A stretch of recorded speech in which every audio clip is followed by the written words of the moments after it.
In this episode, we're going to connect the way AI Security Manager, AAISM, exam questions are written to the way AI security work actually happens in the real world, so you stop feeling like the test is a mysterious puzzle.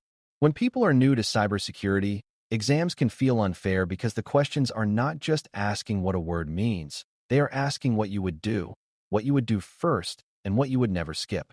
That can be frustrating if you imagine security as a technical job where the right answer is always a specific tool or a specific setting.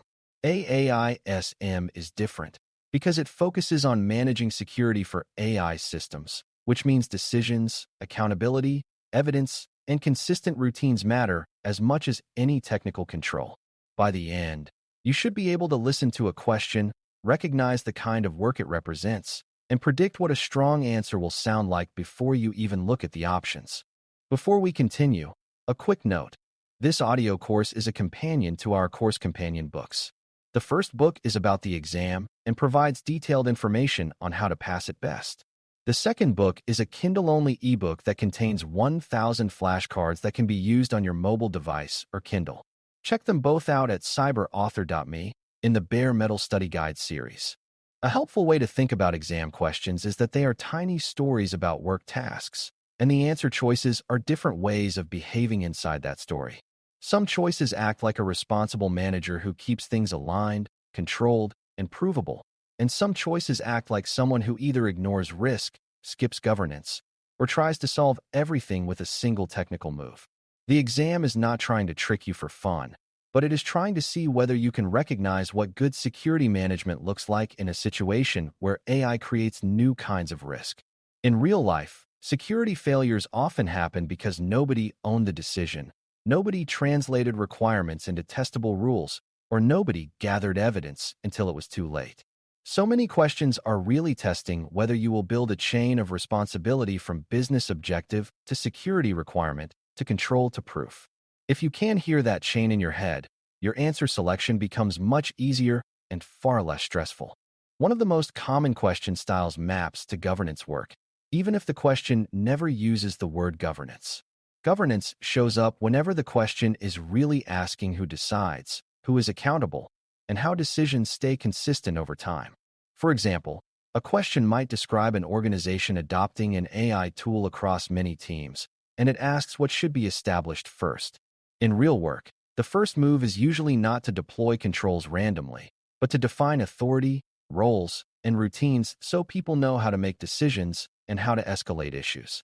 Beginners often choose answers that sound like immediate action, like adding monitoring or restricting access. But the exam often rewards the answer that prevents chaos by setting clear ownership first.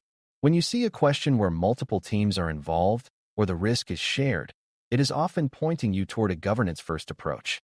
That is not because controls are unimportant, but because controls fail when no one owns them.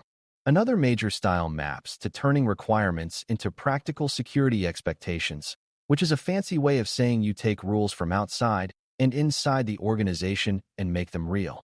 A question might mention regulation, contracts, customer promises, or internal policy, and then ask what the security team should do. In real work, you do not just announce compliance and hope for the best.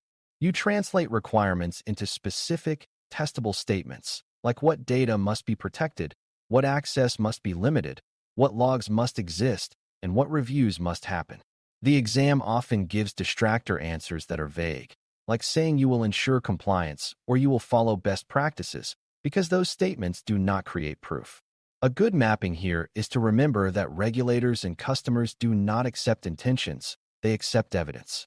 So if a question talks about requirements, the strongest answer usually involves documenting, validating, and proving, not just promising. A third style maps to impact assessments and risk evaluation, which are structured ways to think about how an AI system could cause harm.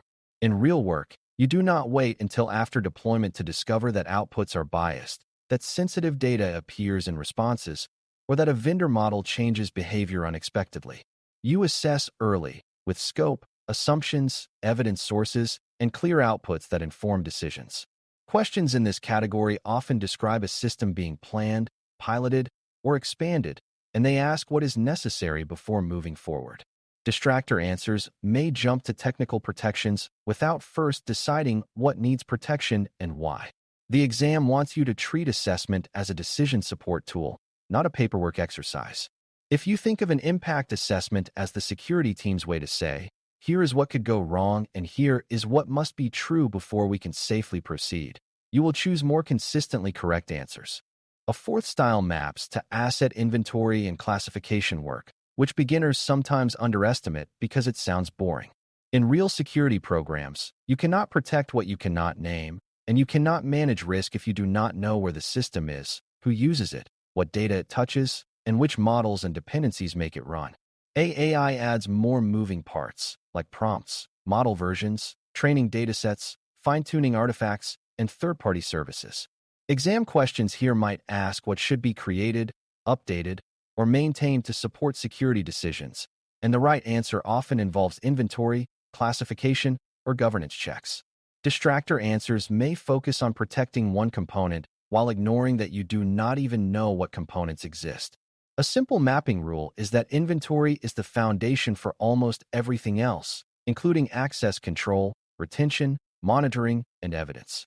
If a question feels like you are missing basic visibility, the exam is likely testing whether you recognize that need. Another important style maps to data risk management across the AI lifecycle. And this is where many AAISM questions feel different from traditional security exams. The question might involve training data, test data, production data, or outputs, and it may include risks like leakage, tampering, or long-term exposure.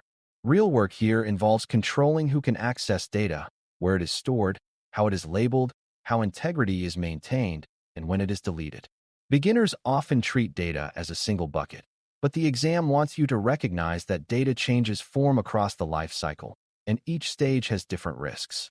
For example, training data might be collected from many sources and could contain sensitive information, while outputs might accidentally reveal patterns that were in the training set. When a question mentions data, the best answer often ties back to classification, access control, integrity protection, retention rules, and monitoring, rather than a single one-time action. The mapping is that data risks are continuous, not one and done. You will also see questions that map to ethics and business risk, which can surprise beginners who expect security to be purely technical. Ethical principles matter because AI systems can cause real harm even when there is no traditional breach, like when decisions disadvantage certain groups or when the system is used in ways that violate trust. Exam questions may describe a business wanting to use AI for hiring, lending, health, education, or customer interactions, and ask what should guide decisions. In real work, you handle this by defining acceptable use, evaluating impact, and aligning controls to protect people and the organization. Distractor answers may be overly technical or overly moralizing, like suggesting you can solve fairness with a single technical knob or suggesting you must stop all AI use. The exam tends to reward balanced answers that establish principles, translate them into requirements, and create evidence that decisions were made responsibly. The mapping is that ethics becomes security work when it creates measurable business risk and compliance exposure. Another category maps to program integration, meaning how AI security fits into the broader enterprise security program rather than being a separate island. Questions might describe conflicts between teams, duplicated efforts, or missing alignment, and ask what the AI security manager should do. In real work, this involves connecting AI governance to existing security governance, using shared risk processes, using consistent policy structures, and ensuring metrics flow into leadership decisions. Beginners may pick answers that create a brand new program from scratch, but that often increases confusion and reduces consistency. The exam expects you to understand that security programs succeed when they integrate with existing structures, because that is how organizations actually function. So if a question feels like the AI work is drifting away from the security program, the best answer often brings it back into alignment. The mapping rule is to prefer integration and consistency over isolated special treatment, unless the scenario clearly demands unique controls. Metrics questions are another style that maps directly to leadership and decision-making work. A question might ask how to measure success, what metrics matter, or how to communicate progress to leaders. In real work, Metrics are not about proving you worked hard. They are about helping leaders make choices and adjust priorities. Beginners sometimes think metrics should be technical, like counting vulnerabilities, but AI security metrics often need to connect to outcomes and risk, like how many systems have completed assessments, how many high-risk models lack defined owners, or how often monitoring detects unacceptable behavior. The exam may offer distractor answers that are either too vague to drive action or too technical to matter to leadership. A strong answer usually describes metrics that are understandable, repeatable, and tied to decision points. The mapping is that metrics are a management tool, not a scoreboard. Now let's talk about how to read the question itself, because the way the question is phrased often tells you which real-world task it is testing. Words like establish, define, assign, and approve often signal governance and ownership. Words like comply, regulation, contract, and requirement often signal translation into testable controls and evidence. Words like assess, evaluate, impact, and risk often signal the need for structured assessment before action. Words like inventory, classify, asset, and dependency often signal the need for visibility and scope control. Words like data, training, output, retention, and integrity often signal data management across the life cycle. When you train yourself to notice these signals, you can predict the correct answer style. That reduces panic because you are no longer trying to solve the whole field of security at once. You are solving one familiar type of work task. It also helps to know the most common distractor patterns because they show up repeatedly and they map to bad real-world habits. One distractor is the vague promise, where the answer says you will ensure something without describing how you will verify it. Another distractor is the one-control fantasy, where the answer suggests a single control will solve a complex risk. Another distractor is skipping ownership, where the answer proposes action without naming who owns the decision and who is accountable for ongoing management. Another distractor is reversing the order, where the answer jumps to monitoring or enforcement before you have scope, inventory, and requirements. Another distractor is the purely technical rabbit hole, where the answer is detailed but disconnected from governance and evidence. When you see these patterns, you can eliminate options faster and with more confidence, even if you are still learning the content. The mapping is that weak answers usually describe weak management behaviors. A beginner-friendly practice technique is to translate a question into a single plain sentence about the real work it represents.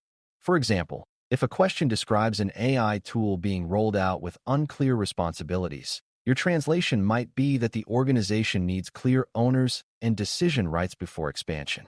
If a question describes new regulations impacting an AI system, your translation might be that requirements must become testable controls with evidence.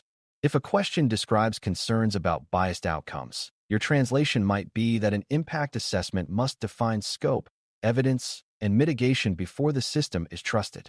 Once you have that translation, you can evaluate answer choices by asking which one actually solves that work need. This is a skill, not a trick, and it is exactly what the certification is trying to build. Over time, you will notice that many questions are variations of the same core tasks. As we close, remember that the AAISM exam is not separated from real work. It is a simplified mirror of real work where each question isolates a decision point. If you learn to spot which task family a question belongs to, you will feel far more in control because you will understand why a certain answer is better, not just that it is better. The strongest answers usually create clarity of ownership, translate requirements into testable expectations, reduce risk through appropriate controls, and produce evidence that can be defended later. That is the thread connecting tasks 1 through 22, even when the wording changes. Your job as a student is to build that thread in your mind so it becomes automatic under time pressure. When that happens, the exam stops being a guessing game and becomes a consistent exercise in choosing responsible, defensible AI security management. Thanks for listening. For more audio courses, daily newsletters, and more, please visit DailyCyber.News.